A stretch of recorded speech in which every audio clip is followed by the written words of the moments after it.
Hi, everyone, and welcome back to the Swexon podcast. And look what I have. I have a guest. Hi, Florence.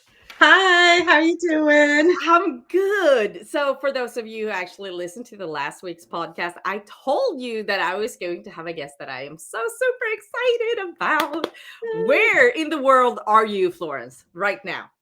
Okay, right now I am in Stockholm in Sweden. I am in this pretty much the center of Stockholm in the area known as like Norrmalm. And I am in a small, clean, fresh Swedish hotel. Yeah, That's kind of amazing. So you are an American who fell in love with Sweden and Scandinavia, and you are an author that has written books, and now you have written a book in Swedish? yes, I have the first book I've written in Swedish. But it's not your first book because I started to honestly, no, I have not read any of your books, but I have 3 of them now. Oh, you're so sweet. Oh, Yes. that's So, like, yay. I am personally one of those. It goes month without reading anything, and then I come into some kind of reading flow, and I read 5 books in a month. Boom. And then it Right. goes a couple of months where I don't even touch a book. But when I did my research about you, I realized that the 3 books that I have is far from everything you have published. Woman, you can write. Yeah, I mean, I've been writing since like junior high and high school, and I was doing journalism. But yeah, so I have written some novels, and I co-wrote a jazz musician's autobiography with him, and I have a book of poetry and essays, and then I wrote a jazz mystery. Um, and then my last few books have been influenced by Sweden. I wrote two, what's known as Nordic noir, like detective novels, psychological thrillers. I And read about them, and I'm like, oh yeah. When I start to read them, nobody's going to bother me until I'm done with them. I'm gonna I see my vacation coming soon, and I'm gonna turn everything off. oh, you're so sweet. Thank you. But all those books were written in English. I started my first trip to Sweden was 2013, and then 2000 I liked it. So 2014, I thought, well, let me like take a class in Swedish, and if I like it, I'll keep going. And I did. And so right from the beginning, I thought, oh, I'd love to write in Swedish one day. It's like the impossible dream. But I worked pretty hard. And so now, just now, I have a book of short stories out. I wrote it in Swedish. And then it was funny because I was thinking it'd be great if someone translated this into English. You know that thing around the room, and the only one is you. So it was like, I think I'm going to need to do that. So I translated it, so it's available in both languages. And I just published them, like they just came out like last week. So they're Last hot off week, the, something like that. yeah. Yes, I mean, it and was a in long Swedish, process, the but book. Yes, so in Swedish, this book is called Annikas Förråd, and yeah. in English, you'll find it as Annika's Closet. Annika's storage space. Storage space it is. It's Yeah. not So like a cellar storage space. Super creepy. yeah, that's Yeah. certainly because then you have published if we go towards the Scandinavian or Swedish, the Grand Man, that is about the murder of Olof Palme back in 1986. And for all of y'all who doesn't know who Olof Palme was, he was our Swedish prime minister who got shot Yeah. downtown Stockholm at 11 p.m. one night, and that was a big deal in the little country of Sweden. I even remember what I did that day. It really is a watershed moment for all Swedes. It's like the Kennedy assassination, although Yeah. I was almost born that. No, I was 1 year old, so I don't remember, but everyone remembers, or like when John Lennon, we found out John Lennon died. Yeah, it's that Yeah, watershed moment for Swedes, definitely. exactly. So you Yeah, have that book, and then you have The Woman Who Went Overboard, about yes. a woman on a Norwegian cruise line. I'm like, ooh. Yeah, my little cuddly sociopath Agnes. Yeah, so Oh, she's I so beautiful. I had missed that. I love her. She's so weird. You'll see. Well, basically, one of the things on my bucket list was there is a cruise line called Hurtigruten. It's a Norwegian cruise line, and they go up and down the coast of Norway. So they have a cruise like every single week. So I always wanted to do that. And then a friend of mine, I mentioned I was doing like a little cruise somewhere else, and a friend of mine said, "Oh, don't fall overboard." And I was like, "What?" And she said to me that there's actually a lot of websites that like document all the people that have fallen off cruise ships. I So, didn't even know that. oh my God. Okay, so you have like hours of Googling ahead of you. So as soon as I got home, I started reading it and I was like, "Oh, this is a book." You know what I mean? So that's where Yeah. that came from. But she's a Swedish American, and on the boat there are Swedish guests, but there's also a lot of Swedes who work there because I don't know how common it is now, but a lot of Swedes actually work in Norway because they Oh, make a better. yeah. I have You a know lot of about friends that, who do yeah. because yeah, absolutely, because the tax is better and they get better paid in Norway than they do in Sweden. So, Right. absolutely, but in all fields, not just old field, but in healthcare and you name it. We have a lot of Yeah. people who go over the border every day. So, yeah. So, why in the world a little country in a colder part of the world. Why Sweden?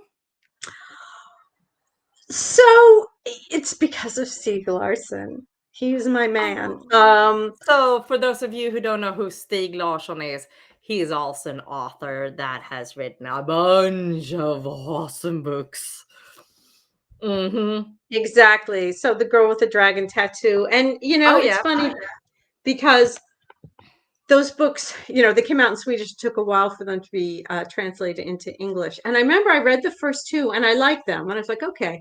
And then when the third book was finally translated, I remember thinking, you know what, I'm going to go back to the beginning because I don't remember what happened and read them all and then read the third book. And something happened under that reading. I mean, to this day, I still am like, what was it? I mean, I was living in Colorado then.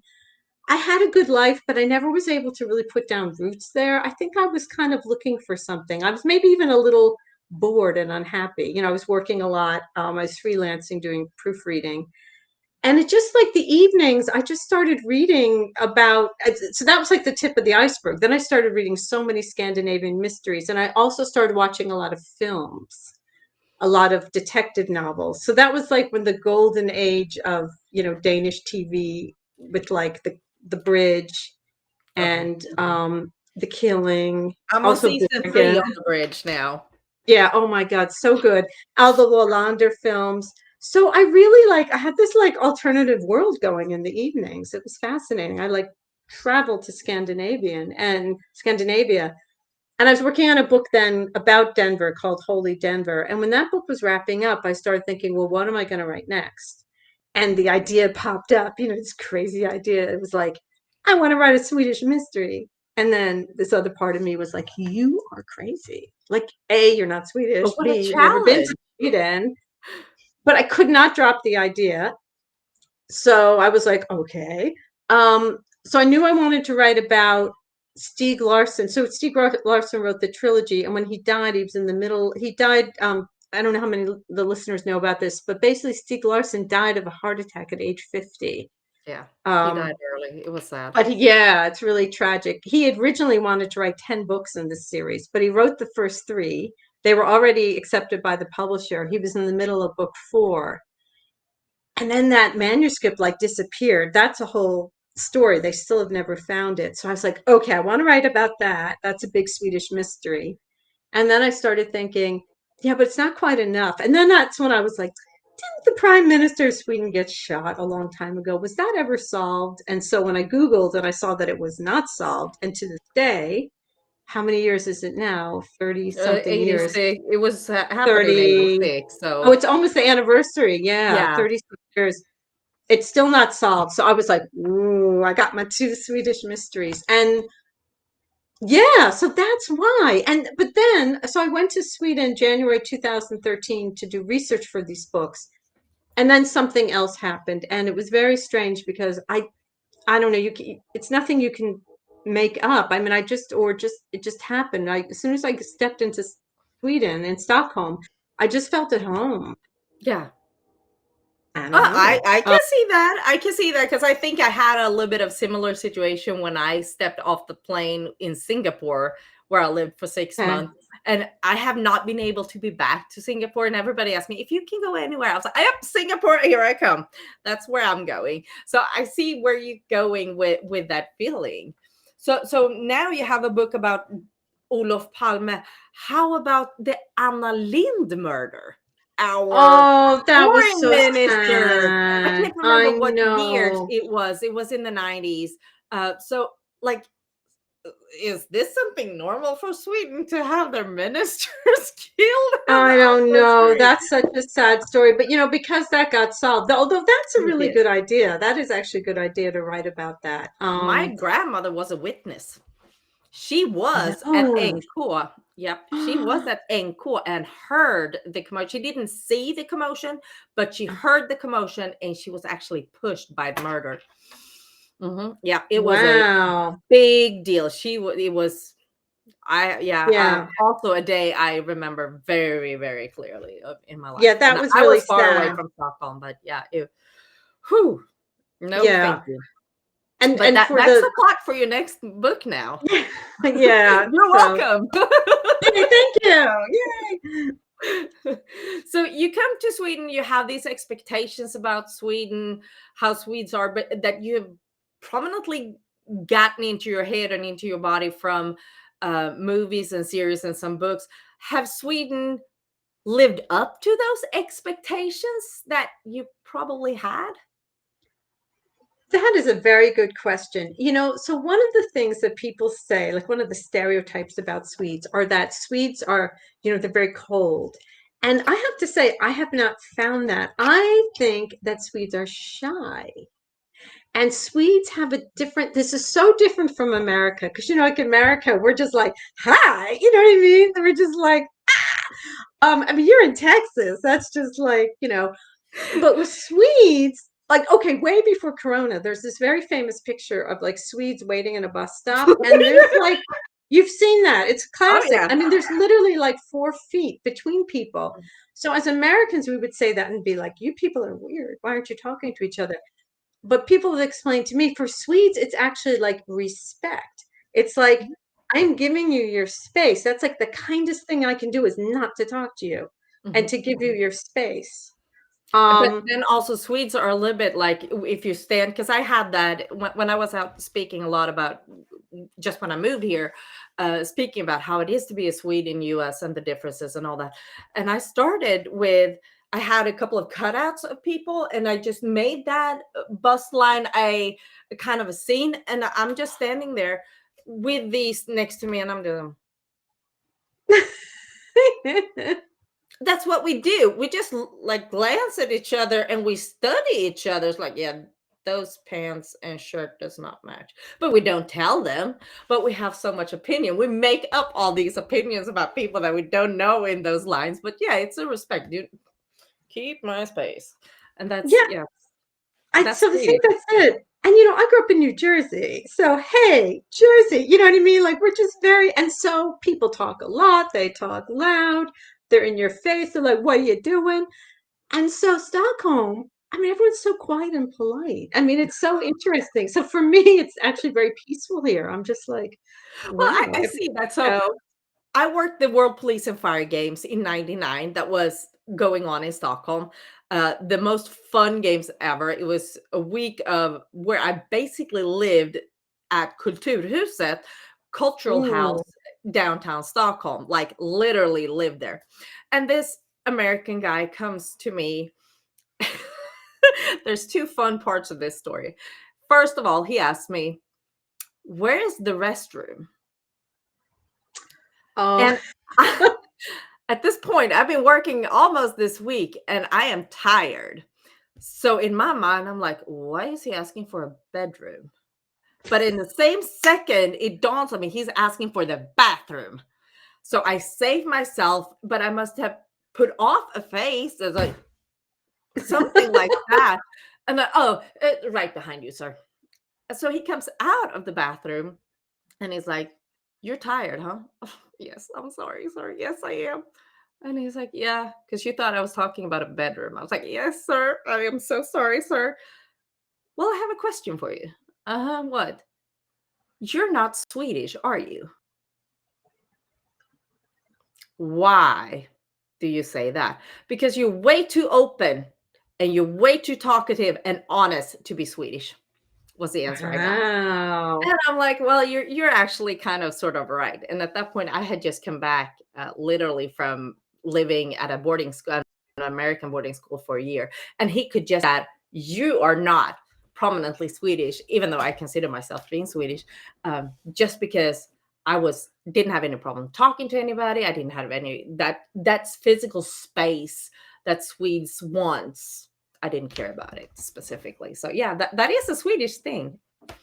Yeah, and I think it's a temperament thing about how people react to it. So like one of the things that's interesting for me is that okay, I mean, bless us Americans, but we're oversharers. You know what I mean? Like, within 5 minutes you're gonna know everything. It's just how it is. And here it's the opposite. Like I've had friends like or getting to know people and like 6, 8 months down the line you find out that they're like divorced or you find out like where they work. Do you know what I mean? Like sweet. Yeah, And it's not see that I think that's where it's interesting. It's not like this evil withholding thing. It's just like you just wait, you just privacy. do that. And so that is something I also find refreshing. It's like a little bit like you never worry that you've overshared because you haven't. And another thing that's very interesting is that um I know that as Americans, or something that I've done, like a lot of times when you're saying goodbye to someone, you'll be like,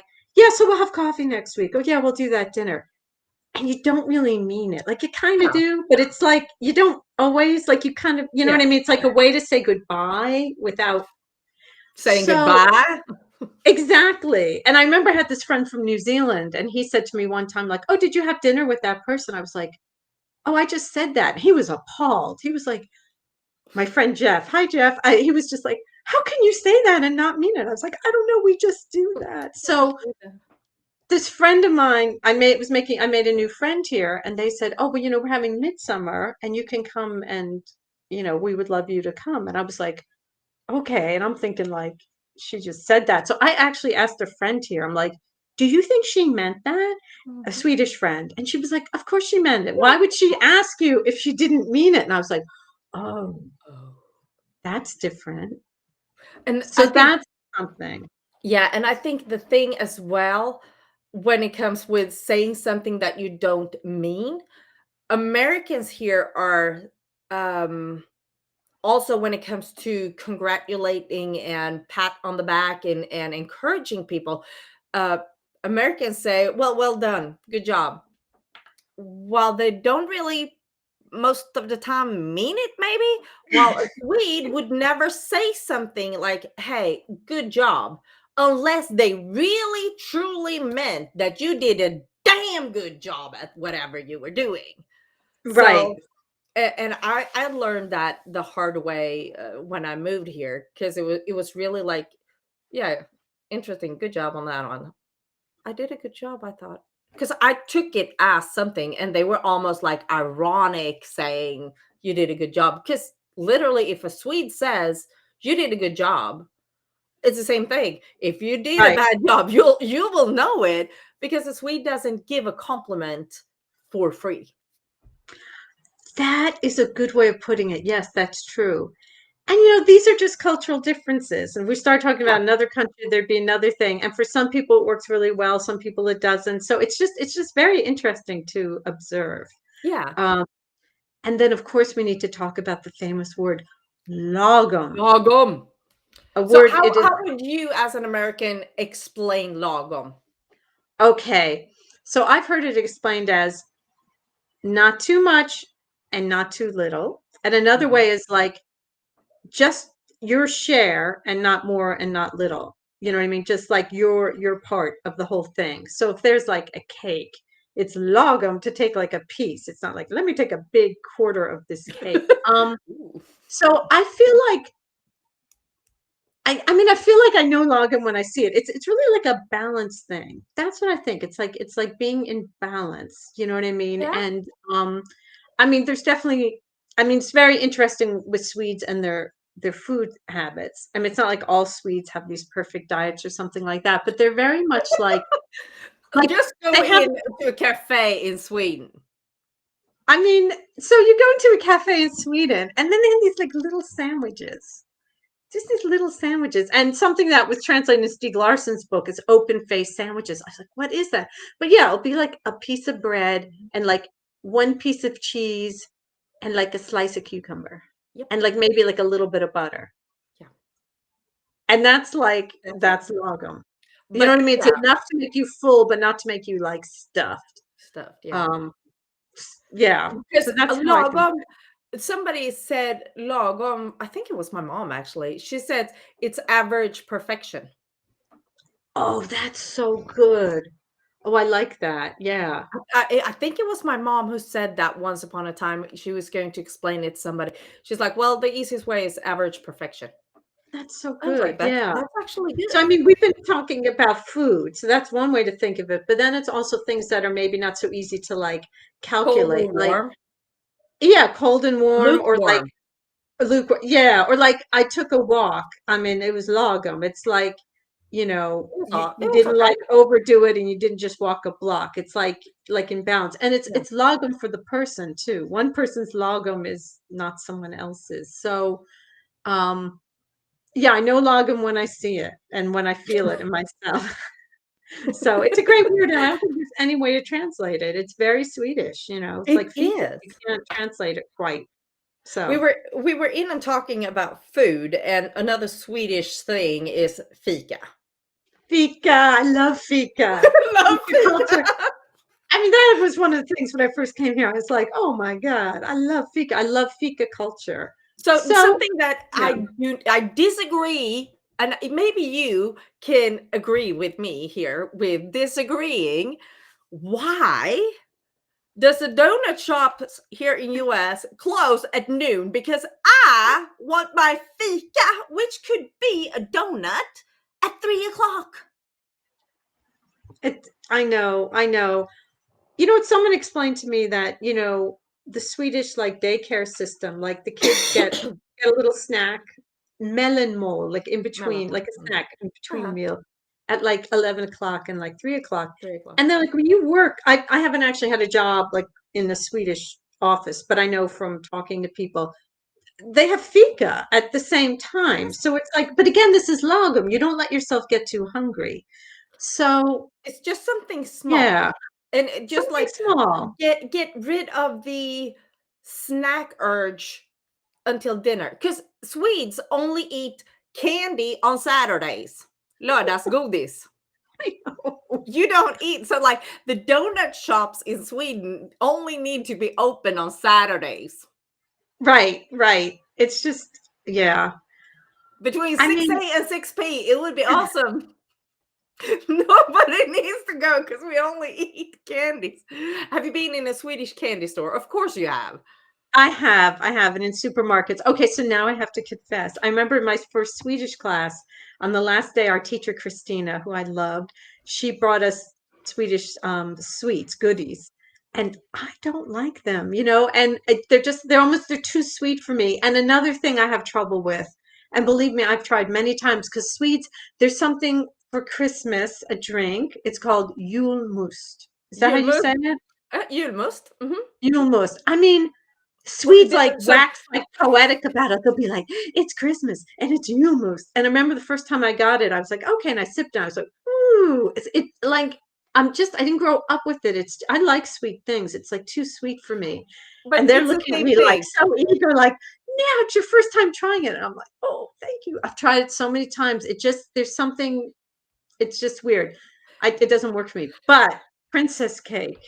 That was like a religious experience for me, the first princess cake. My friend Annika from Annika's Förråd from Storage Space from my book. Same Annika. We went out. She's a friend of a friend, so we met in Stockholm and we hit it off right away. And we went out for fika, and she said, "Have you ever tried Prince's cake?" I was like, "No, let me add it." It was so good. So that's something I have regularly when I'm here. I love it. I miss it so much, and so I So totally good. agree with you here. Um, a lot of Americans that have tried it though say it's too heavy because of all the cream that's in it, and I'm like, or and they don't. Americans are not really used to marzipan, so Right. they don't really get that. And but I'm like, I don't. For me, the American cakes are just a bunch of sugar in different layers. Right. So that's what I don't like with that. And I think the Swedish is more pastries and more, how can I say this? It's more handmade with love. Yeah, I think you're right. I think that's true. And, so with the American thing about having like this much icing, like that's how I grew up, and no problem with that. And I don't like marzipan either, but the thing about Princess cake, for anyone who hasn't had it, it's this very, very thin layer of soft Thinner, marzipan. Like for me, marzipan was always like, like you go to someone's thick grandmother's something. house Yeah. and they'd be like, it'd be like a turtle. It'd be like, oh, this is marzipan. I'd be like, ew, and you'd bite into it and it was so thick and awful. But this Yeah. is like soft, and then there's a layer of like cream, and then there's a layer of sponge cake, and then like a little layer of jam that's like Yep. raspberry jam that's so pretty. So it's this beautiful layered thing, and it actually is light in a way. It's sweet, It but it's is. light. So It I is. love Princess Oh, cake. I love it. I love it. And when you were talking here about julmust, um, it's kind of the vice versa with Dr. Pepper. Because we have Dr. Pepper in Sweden, but nobody likes it. While here, Oh, everybody's, okay. especially here in Texas, everybody's, oh, Dr. Pepper. Of course, it's the Texas brand, okay? But I'm just like, I Right. even when I drank sodas 10 years ago, I didn't like it. So I think it's kind of a vice versa, but I can drink julmust. I haven't had a julmust for 10 years either, but I remember the taste and it's delicious. And for those of you who are in marketing, what they do is they serve the same thing and then they change the labels to Easter and call it Eastermust, påskmust instead, but it's the same Exactly. thing. That's just a And I marketing thing. Right. And I don't like it then either. So that's just something, okay, I just live with that. And people are disappointed, but they deal with it. So, It does have a very significant and different taste. So yes. I can see that. And comparing with Dr. Pepper, who also has a kind of similar taste, but not really, but it's still the same thing. Swedes does not like Dr. Pepper. They want their Coke or Pepsi, Coke to prefer. Uh, Exactly. so that's just what other Swedish, so pancakes that we say here in US are the thick pancakes. Do you prefer the Right. thick pancakes or do you prefer the thin pancakes? I am not a big pancake person, even in the US. So, but yeah, that was really shocking for me when like I saw the stack of Swedish pancakes. It's like, oh, that's so cute. They're so thin and they're so much smaller. It's like, oh, you're so cute. That's Yeah, because adorable. then You know what I mean? we have a mini pancake that's about this big and Right. plättar. And yeah, I, I Yeah. prefer the Swedish small ones like plättar, or like here we call them crepe. It's the Swedish pancake. Exactly. But then this is the whole thing about lagom. It's like, well, there's less of it, but it's really good and tasty and you get full. Do you know what I Yeah, mean? Or that's yeah, like when you have lunch, they give you like this sauce that's like really thick, but they don't give you a lot of it. Do you know what I no. mean? So it's like, so you have those rich tastes, but you don't like overdo it. Overdo it. Yeah, So it's average perfection, as my mom said. yes. I always come back to that. I was like, that's pretty darn good.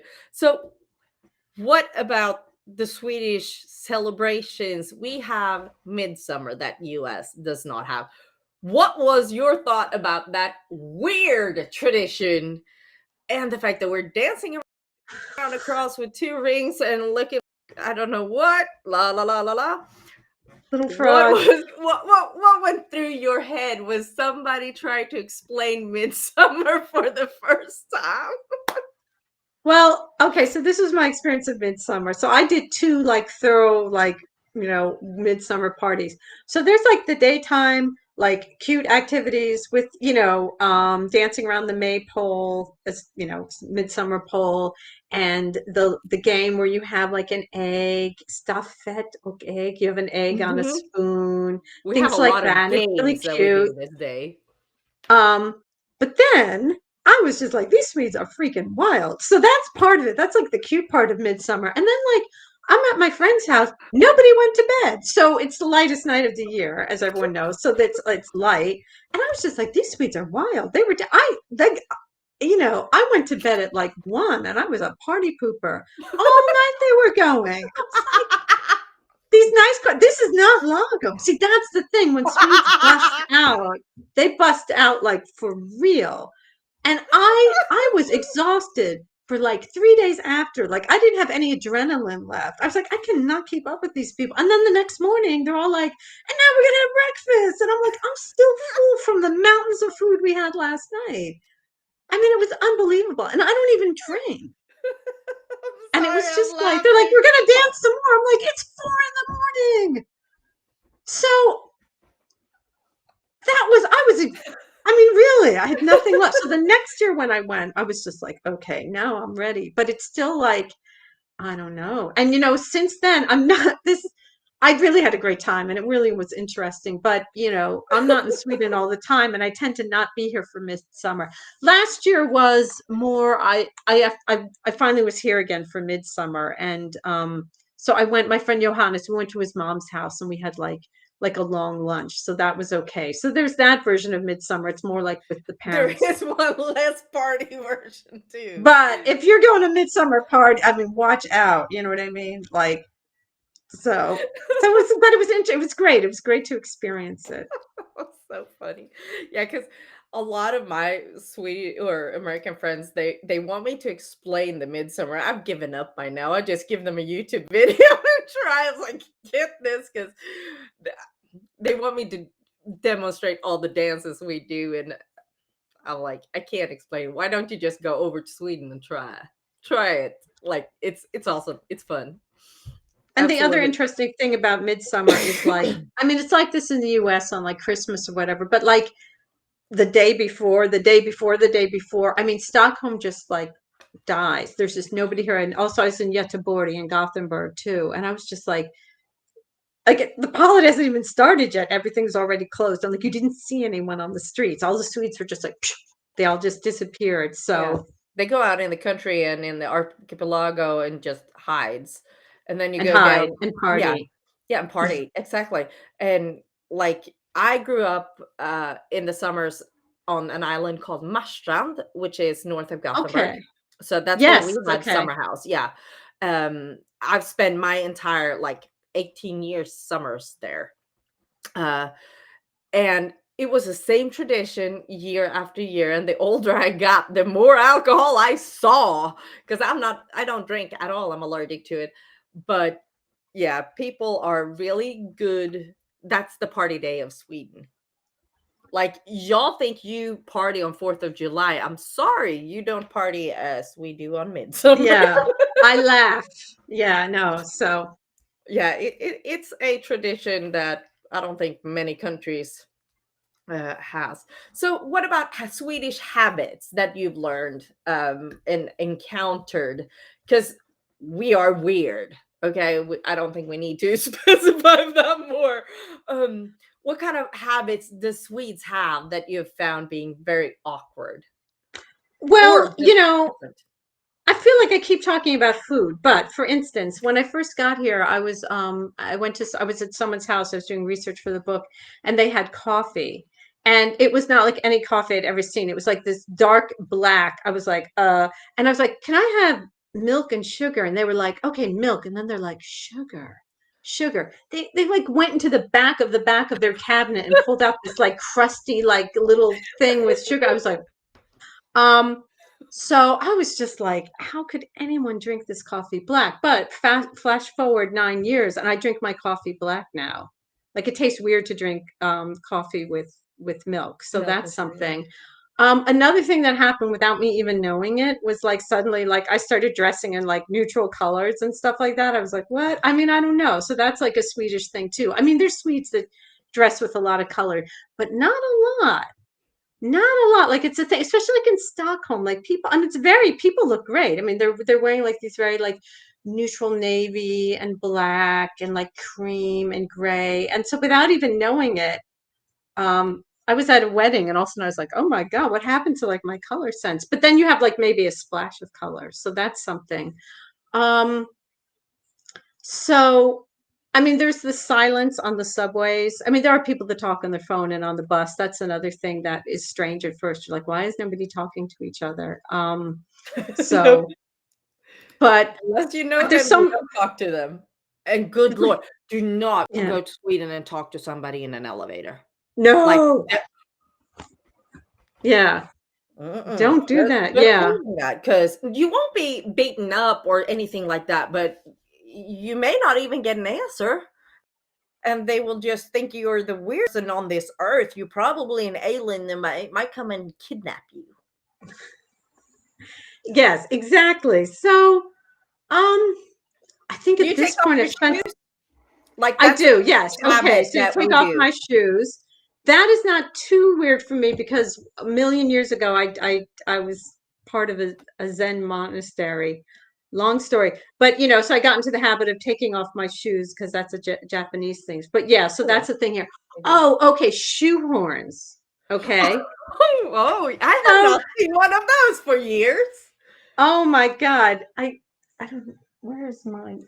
Oh, I would go get it, but I don't want to leave like a blank space. So anyway, when I first started, like, you know, spending time here, so there are these long, not like the little shoehorn we're used to when you try on the shoes. There's like these long No, things, they're and I'm long. like, they are long, and I was just like, what is this? Why are they have them everywhere?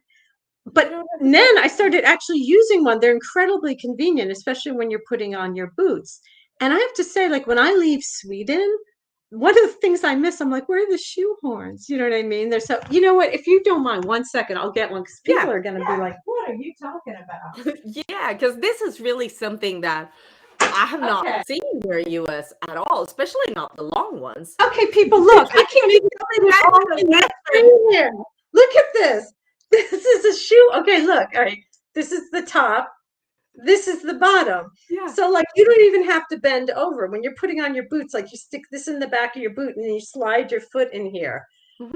Every Swedish like home has these. They have At least several. one, if not two or three. Yeah, and they come in different colors and stuff like that. And it's just so incredibly convenient when you're putting on your shoes.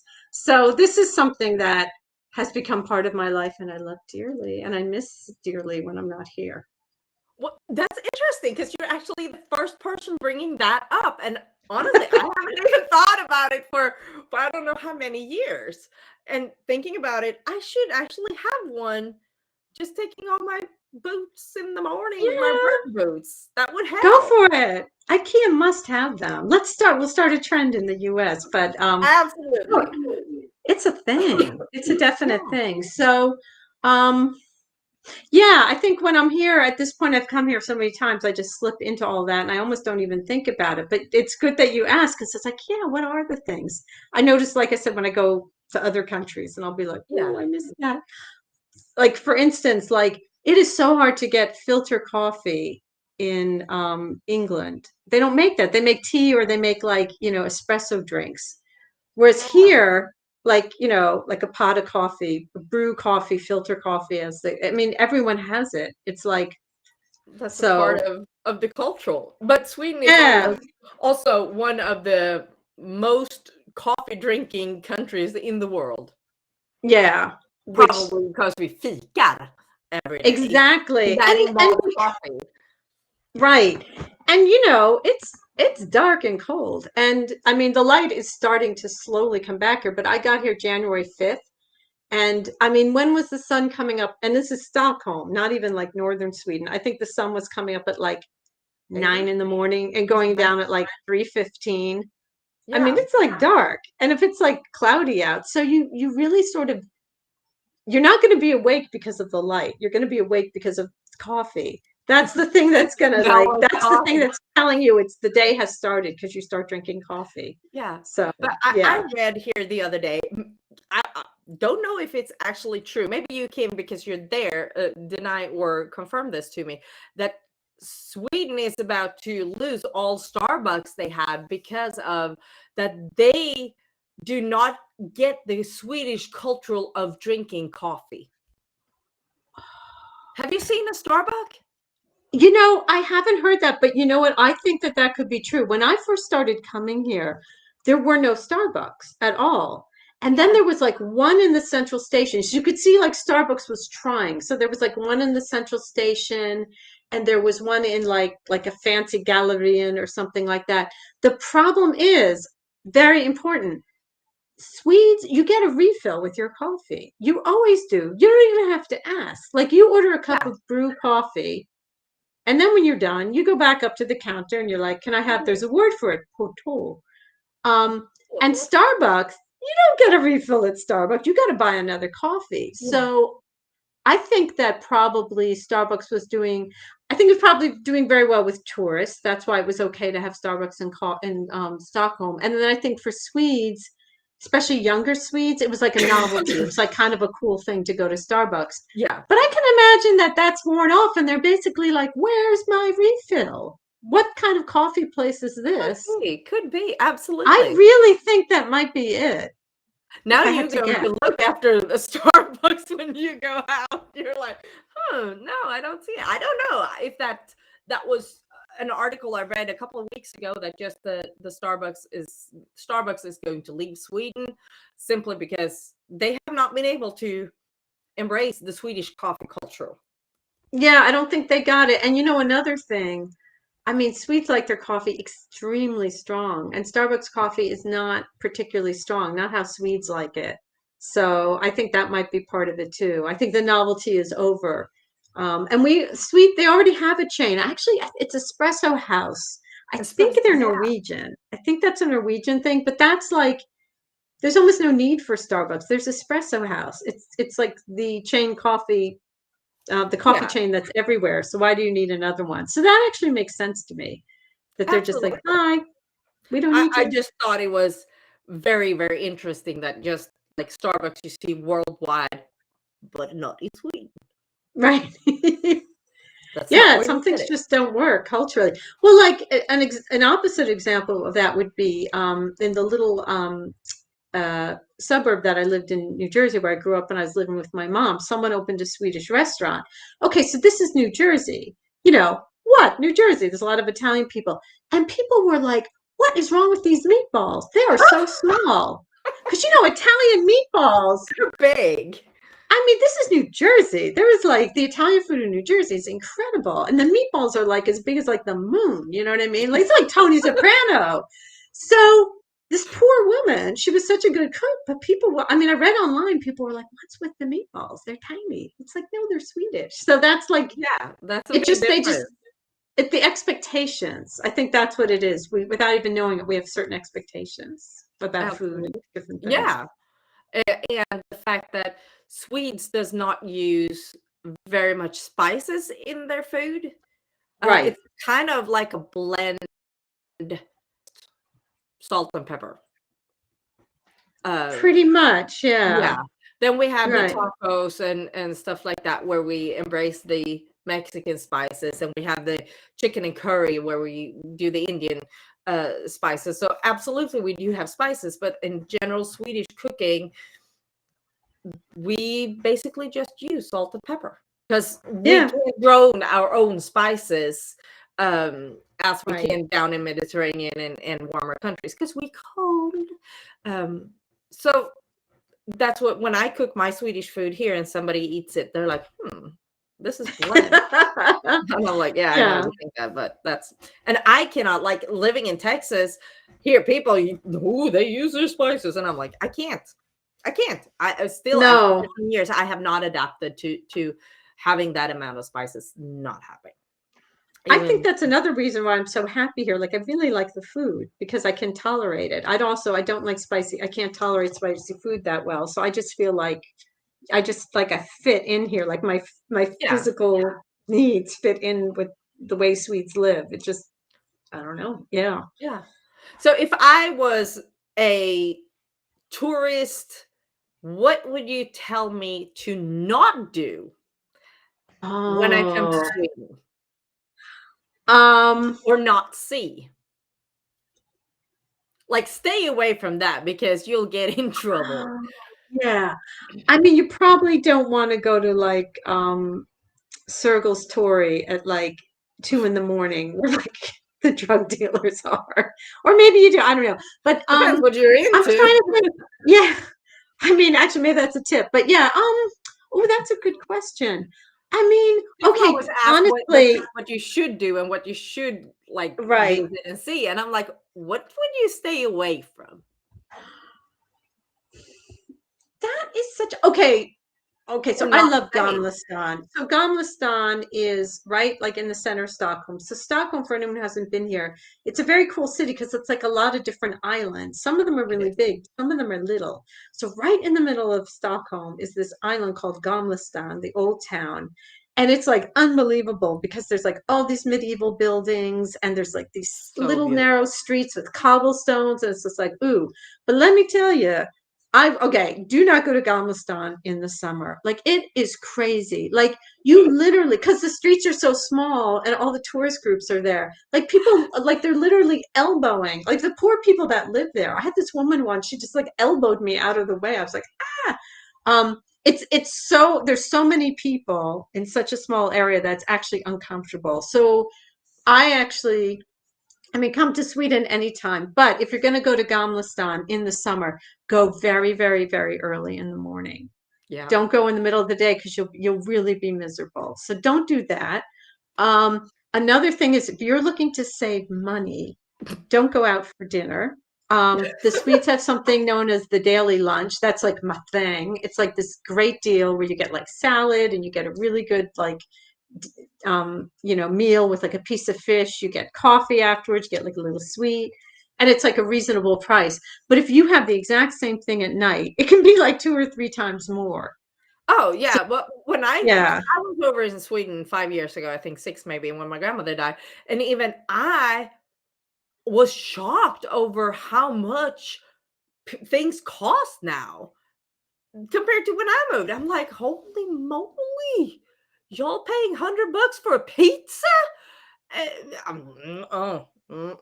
No. So what yeah. are your opinions of how many Swedish pizzas have you tried?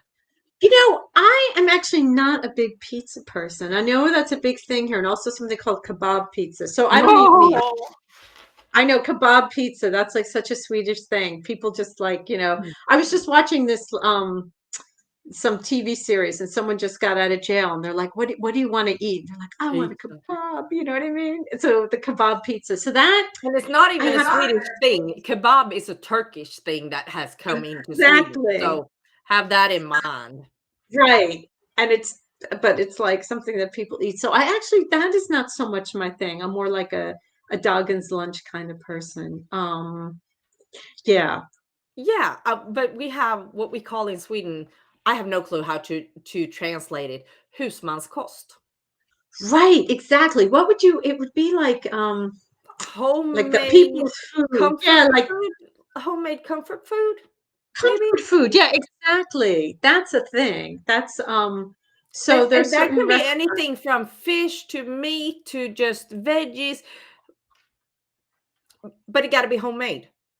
It's got to be homemade. So that's what I love, these Doggen's lunch places. You get like nice potatoes, you get a piece of fish with like a little bit of sauce, and it's just like it really is like comfort food. And it is filling, but not too filling. It's Not Lagom. Lagom. That's what we're talking about. That's what I'm going to name this episode is Lagom.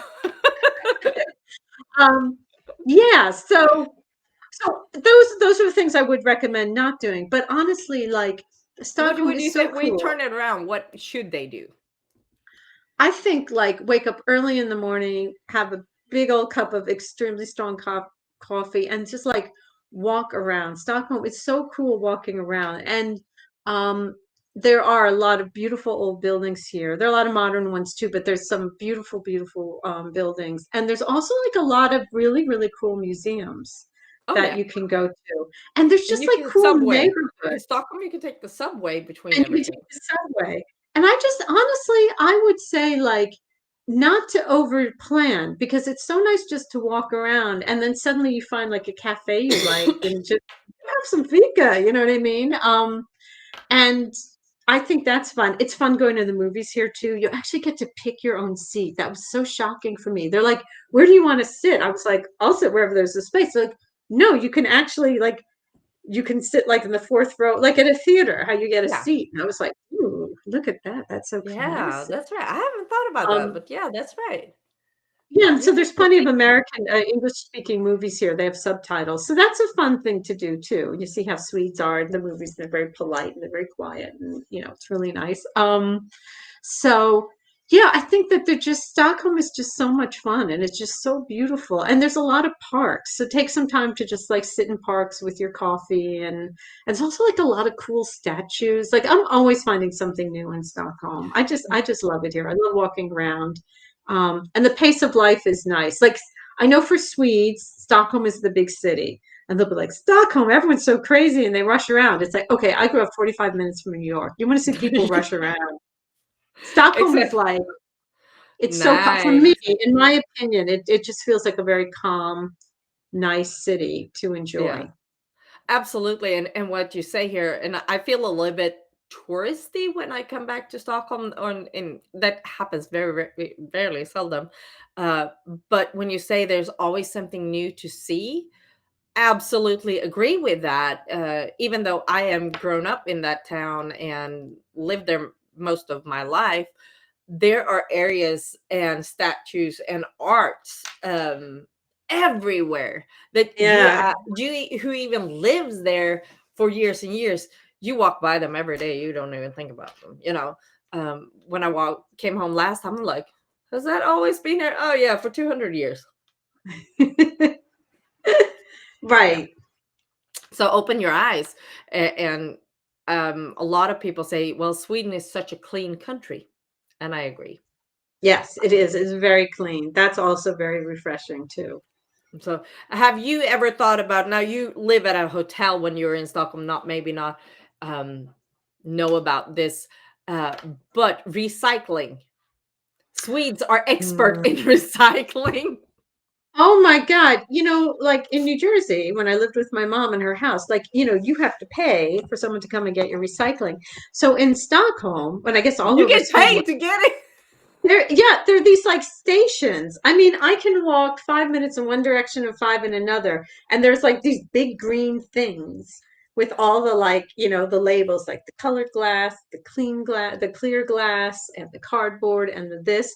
So like people, I mean, Swedes, they're so cute. They're so organized. Like you see people walking down the street and have their recycling, and then they stand in front of these things and they. Sort it So out you where it's going. yeah, you can just recycle all the time, you know what I mean? So they take that very seriously. They're very, very well organized. So Yeah, on that that is an part. aspect of Swedish society that's extremely well organized. And nobody even thinks about it. But for me, it was like, ooh, I can recycle anywhere I go. And for me, it was almost because we lived in the southern part of Sweden called Skåne, and Uh, uh, we had a farm, and for us, it became almost a hassle of too much what the county wanted us to sort and fix for them to pick up. So when we moved over here, we're like, hallelujah, we don't have to do all this recycling and sorting of trash anymore. It's like, oh yeah, the because I actually asked somebody, where do you throw the battery? And when I worked at an office, and they looked at me like, in the trash. I'm like, right. Yeah, no, that was uncomfortable for me. That was like, right. no, I have no problem with bottles going in the trash even now, but in the beginning, we did put those separately in my family. Uh, so just that recycling part was like, thank you, I don't need to do that anymore. Even though a part of me is like, we're not really environmental here in the US. No, not like they are here. And then I think they go through the garbage and they sort it out there too. They even like I mean, they buy other countries' garbage to help them To out because sort it out. yeah, their system is so efficient that they're like, hey, we need more garbage, you know? So yeah, that's something Swedes do very well. Yeah, absolutely. It's kind of interesting to see. So what's your plans now? How long time are you going to be in Stockholm this time?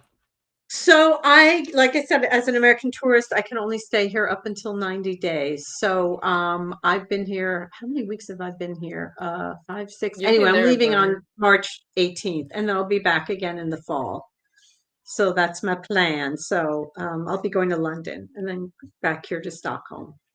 So after Sweden, what's your second favorite country? Because you've been traveling a lot throughout the years.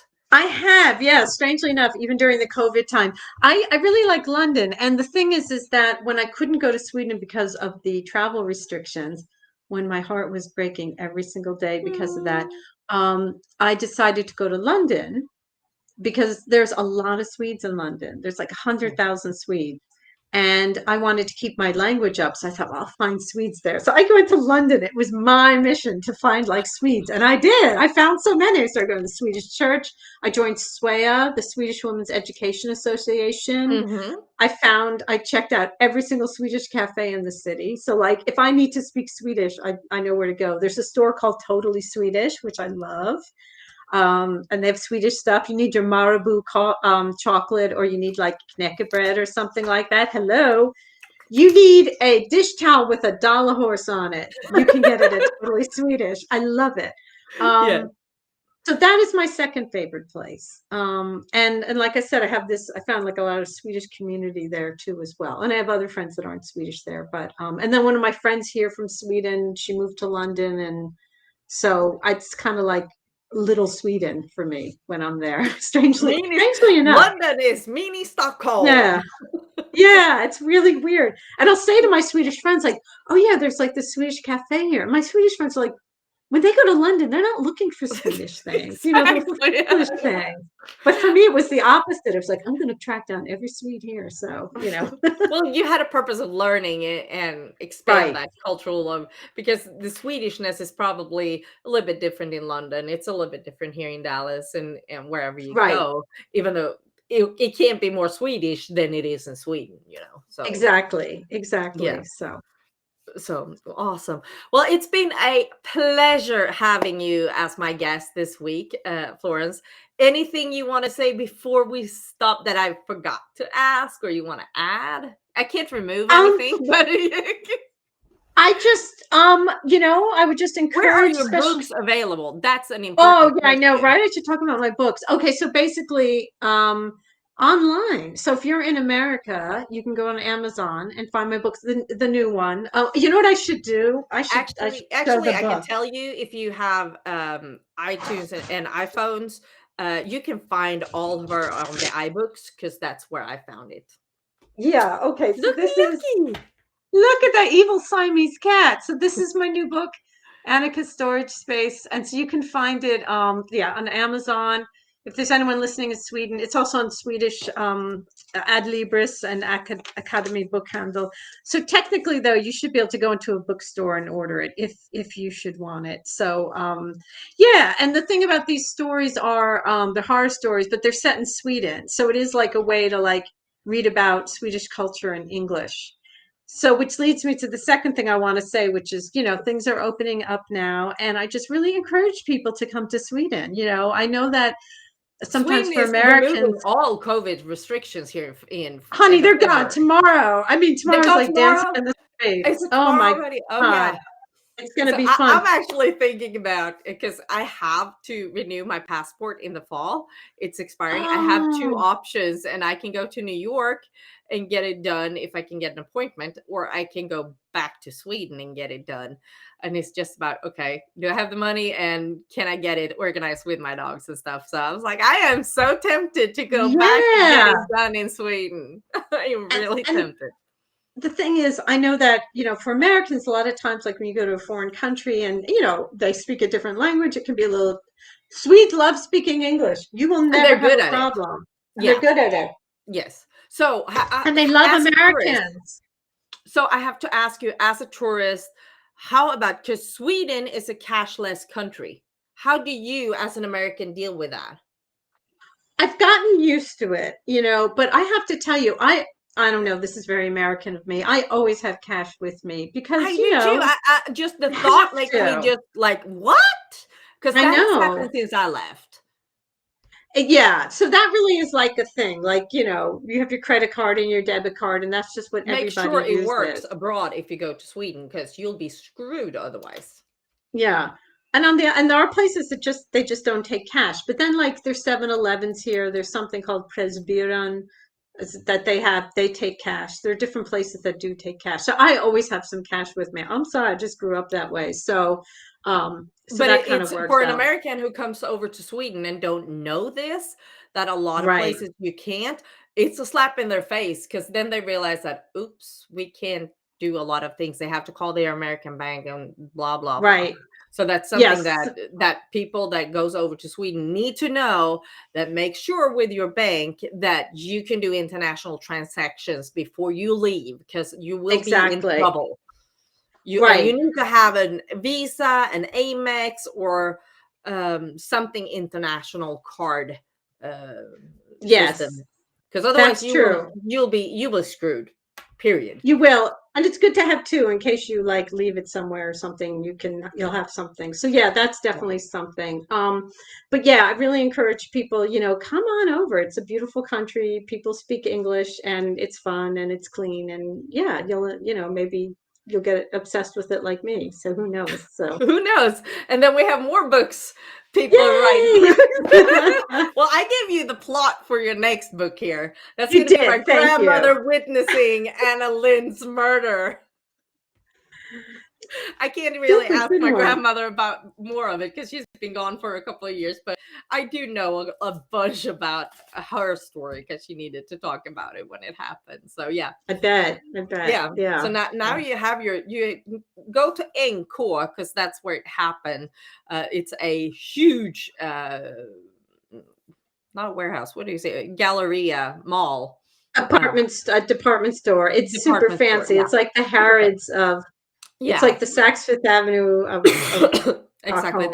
That's where the Yeah, murder it's happened. So great. now I know where you're gonna go tomorrow because you're gonna go and plot out your new book. Yay! Awesome. Well, thank you, Florence, so much. And as you see down there, you see her Instagram, and in the blog, you will in the blog, I'll post all her social media accounts so you can Oh, check thank it you. out, and also to her books where you can find that links to that. I hope you all are having a really great time, and thank you all for watching, and have a really good night. Bye. Thank you for having me. It was a lot of fun. Bye. Bye.